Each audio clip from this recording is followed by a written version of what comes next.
أعوذ بالله من الشيطان الرجيم. بسم الله الرحمن الرحيم. وقال إني ذاهب إلى ربي سيهدين.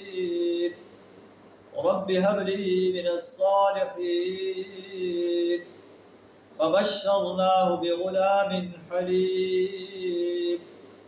فلما بلغ معه السعي قال يا بني إني أرى في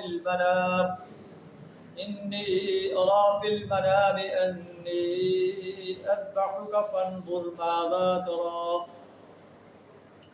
قال يا أبت افعل ما تؤمر ستجدني إن شاء الله من الصابرين. صدق اللہ العظیم. سورہ الصافات آیت نمبر 99 تا 102 آپ کے سامنے تلاوت کی. ان آیات کے اندر اللہ تعالیٰ ابراہیم علیہ السلام کا جو ہے واقعہ بیان فرما رہا ہے. ایسے محسوس ہوتا ہے کہ ابراہیم علیہ السلام کو اللہ نے آگ سے نجات دے دی. ابراہیم علیہ السلام اپنا گھر بار چھوڑ کر جا رہے ہیں اور کہتے ہیں انی ذاہب الی ربی سیہدین، میں اپنے رب کی طرف جاتا ہوں، وہی میری رہنمائی فرمائے گا. پھر اللہ سے دعا کرتے ہیں رب ہب لی من الصالحین، اے اللہ مجھے صالح بیٹا عطا. معلوم ہے کہ اولاد عطا کرنا میرے اللہ کا کام ہے. اللہ کے مقابلے میں کوئی اولاد عطا نہیں کر سکتا، نہ کوئی پیر، نہ کوئی فقیر، نہ کوئی فرشتہ، نہ کوئی نبی، نہ کوئی ولی. صرف اللہ ہی انسان کو اولاد عطا فرما سکتا ہے. ابراہیم علیہ السلام بھی اللہ سے مانگ اور ڈائریکٹ ڈائلنگ کر رہے ہیں، درمیان میں کوئی واسطہ وسیلہ نہیں، کسی کا صدقہ نہیں. رب حب لی من الصالحین، اے اللہ مجھے صالح بیٹا عطا. ایک اور دعا مانگے ربی علی مقیم الصلاۃ ومن ذریتی، اے اللہ مجھے اور میری اولاد کو نماز قائم کرنے والا بنا. اس میں بھی ڈائریکٹ ڈائلنگ کی جا رہی ہے. ہمارے لیے گائیڈ لائن کہ ہم اللہ سے کیسے دعا مانگیں. جب آپ نے دعا مانگی اللہ فرماتا ہے فبشرناہ بغلام حلیم، ہم نے آپ کو ایک بڑھ بار غلام کی خوشخبری دی. جب وہ چلنے پھرنے کے قابل ہو گیا، دوڑ دھوپ کے قابل ہو گیا، تو آپ کہتے ہیں اے یا بنیا، اے میرے بیٹے، انی اری فی المنام انی اذبحک فانظر ماذا تری، میں نے خواب میں دیکھا ہے کہ میں تمہیں ذبح کر رہا ہوں. نبی کا خواب جو ہے وہ اللہ کا آرڈر ہوتا ہے. بیٹے آپ کی کیا رائے ہے؟ ہمارے جیسا کوئی بیٹا ہو تو کہتا ہے کہ ابا جان آپ پاگل ہو گئے ہیں، آپ کا دماغ خراب ہو گیا ہے، آپ مجھے ذبح کرنا چاہتے ہیں. لیکن بیٹا بھی اسماعیل تھا، اور اسماعیل علیہ السلام کے بارے میں اللہ کا قرآن کہتا ہے وَاذْكُرْ فِي الْكِتَابِ إِسْمَاعِيلَ إِنَّهُ كَانَ صَادِقَ الْوَعْدِ وَكَانَ رَسُولًا نَبِيًّا.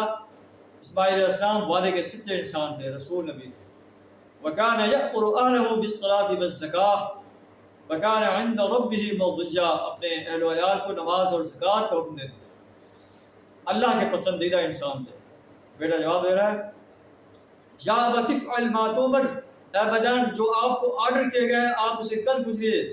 ستجدنی انشاء اللہ من الصابرین، آپ انشاءاللہ مجھے صبر کرنے والا. فلما اسلما وتلہ للجبین، جب باپ اور بیٹے نے سر تسلیم خم کر لیا، باپ نے اپنے بیٹے کو پیشانی کے بل لٹا دیا اور چھری پھیرنے لگے. نادیناہ ان یا ابراہیم، ہم نے آواز دیا ابراہیم قد صدقت الرؤیا، تو نے اپنا خواب سچا کر دیا. اہل ایمان کو گائیڈ لائن دی جا رہی ہے. ابراہیم علیہ السلام نے اللہ کے آرڈر پر اپنے بیٹا قربان کر دیا، چھری پھیرنی شروع کر دی، لیکن چھری کو اللہ نے حکم نہیں دیا کہ وہ پھرے. کیا ہم بھی اپنی عزیز ترین چیز، اپنا مال، اپنی جان، اپنا وقت، اپنی صلاحیت اللہ کے راستے میں کھپاتے ہیں؟ تب جو ہے ایسے عظیم انسانوں جیسا درجہ پا سکتے ہیں. اگر نہیں کھپاتے پھر ہمیں جو ہے اپنے بارے میں یہ گمان نہیں رکھنا چاہیے کہ ہمارا انجام اچھا ہو سکتا ہے. اگر ہم صبح سے لے کر شام تک دنیا کے بارے میں غرق ہیں اور پھر ہم چاہیں کہ ہمارا انجام ایسا حسین ہو جائے، یہ مشکل کام ہے. قد صدقت الرؤیا، تو نے اپنا خواب سچا کر دکھایا. انا کذلک نجزی المحسنین، ہم محسن انسانوں کو ایسے جزا دیتے ہیں. ان ھذا لہو البلاء المبین، یہ بہت بڑی آزمائش تھی. وفدیناہ بذبح عظیم، ہم نے ایک بڑی قربانی فدیے میں دے کر اسماعیل علیہ السلام کو چھڑا لیا. وَتَرَكْنَا عَلَيْهِ فِي الْآخِرِينَ، اس کی تعریف و توصیف ہمیشہ کے لیے بعد کے نسلوں میں چھوڑ دی. سلام علی ابراہیم، ابراہیم علیہ السلام پر سلامتی ہو. كَذَلِكَ نَجْزِي الْمُحْسِنِينَ، ہم محسن انسانوں کو ایسے جزا دیتے ہیں. إِنَّهُ مِنْ عِبَادِنَا الْمُؤْمِنِينَ، وہ ہمارے مومن بندوں میں سے تھا. اللہ سبحانہ وتعالی ہمیں بھی محسن انسانوں میں، ایسے عظیم انسانوں میں شامل فرمائے. وآخر دعوانا الحمد للہ رب العالمین.